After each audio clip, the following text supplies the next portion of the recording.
আজি নাজিৰাত উপস্থিত অসম কংগ্ৰেছৰ নৱনিৰ্বাচিত সভাপতি গৌৰৱ গগৈ। অসম প্ৰদেশ কংগ্ৰেছ কমিটিৰ নৱনিৰ্বাচিত সভাপতিৰ দায়িত্ব লৈ লোকসভাৰ বিৰোধী দলৰ উপসভাপতি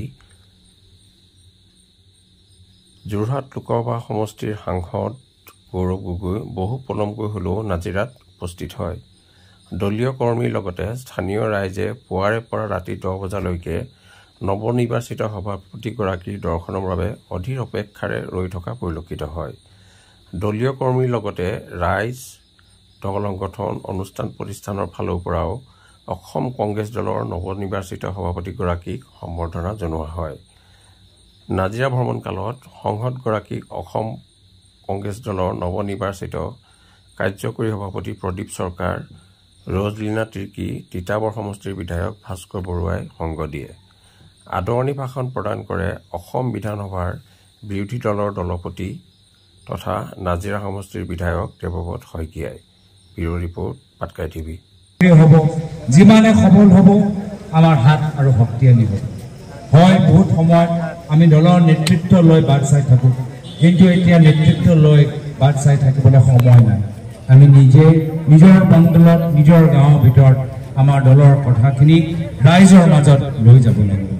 কেনেদৰে লৈ যাব লাগে এই ক্ষেত্ৰত আমাৰ দলৰ নেতৃত্ব কিছুদিনৰ পিছত আলাপ আলোচনা কৰিব আৰু গোটেইখিনি কথা আপোনালোকক জনাব।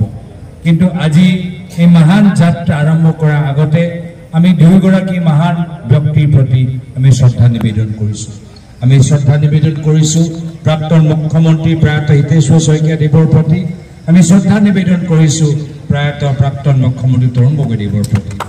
আমি দুয়োগৰাকী মহান ব্যক্তিৰ পৰা প্ৰেৰণা পাই আমি আগবাঢ়ি যাবলৈ বিচাৰোঁ। হয়, আমাৰ যাত্ৰাত যথেষ্ট বাধা থাকিব, ঘাট প্ৰতিঘাত থাকিব, কিন্তু আজি আপোনালোকৰ উপস্থিতি ইমান দেৰি পিছতো আপোনালোকৰ উপস্থিতি প্ৰমাণ কৰি দিছে যে কংগ্ৰেছ দল আছে আৰু কংগ্ৰেছ দল সক্ৰিয় হৈ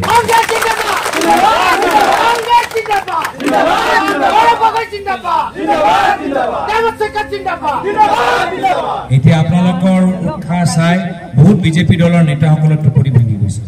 এইকেইটা দিন তেওঁলোকে ভালদৰে টোপনি মাৰাই নাই। এতিয়া আৰু তেওঁলোকৰ টোপনি আৰু তেওঁলোকৰ কষ্ট পাব। কিন্তু আমাৰ কথাটো হ'ল যে আমি বিজেপি কেন্দ্ৰিক নহয়, আমি ৰাইজৰ কেন্দ্ৰিক হৈ আমি কামখিনি কৰিব লাগে। আজি অসমৰ জনসাধাৰণ চাকৰি বিচাৰে, শিক্ষা বিচাৰে, চিকিৎসা বিচাৰে, কিন্তু বৰ্তমান চৰকাৰে আজি তেওঁলোকৰ হাতত বন্দুক দিবলৈ বিচাৰে, পিষ্টল দিবলৈ বিচাৰে। আকৌ ক'ব যে অসমৰ খিলঞ্জীয়া মানুহৰ স্বাৰ্থত কৰিছে। যদি খিলঞ্জীয়া মানুহৰ বাবে চিন্তা কৰে এটা NRC ক'ত গ'ল? যদি খিলঞ্জীয়া মানুহৰ বাবে চিন্তা কৰে এটা 6টা জনগোষ্ঠী জনজাতিকৰণটো ক'ত গ'ল? যদি খিলঞ্জীয়া মানুহৰ বাবে চিন্তা কৰে এতিয়া অসম চুক্তি 6 নং দফাৰ এই সুৰক্ষা কৱচটো ক'ত গ'ল? তেওঁলোকে চিন্তা নকৰে।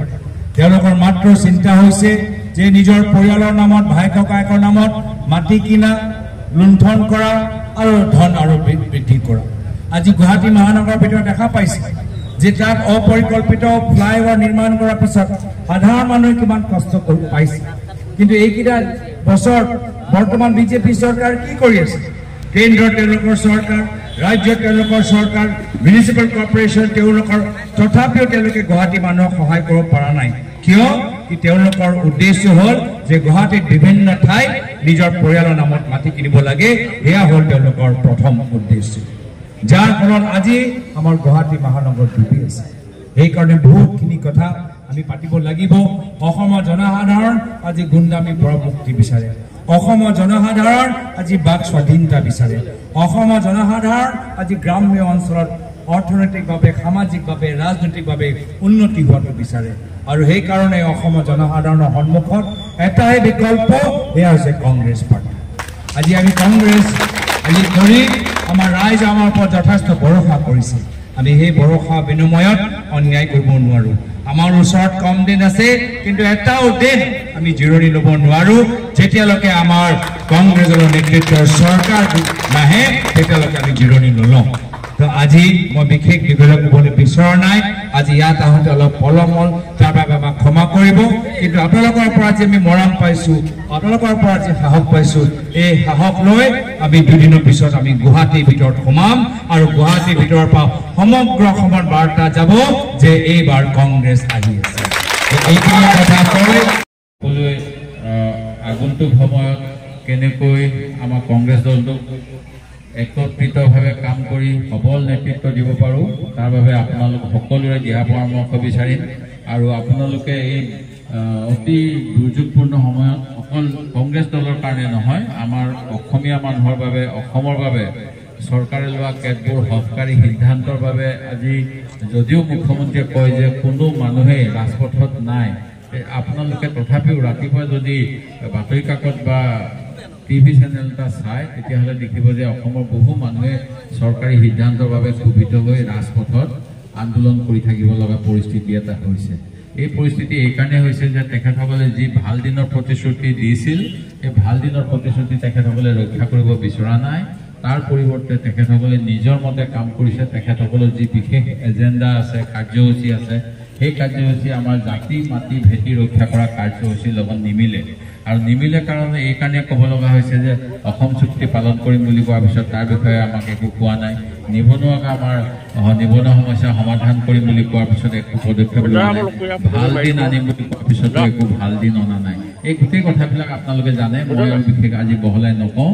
আমাৰ আজি অসমত নিযুক্ত হোৱাৰ পিছত আমাৰ নতুন সভাপতি আজি প্ৰথম দিন, আৰু আমি এতিয়া 10 বাজিব গ'ল কিজানি, এইখিনি সময়লৈকে আপোনালোকৰ মাজতে আছোঁ।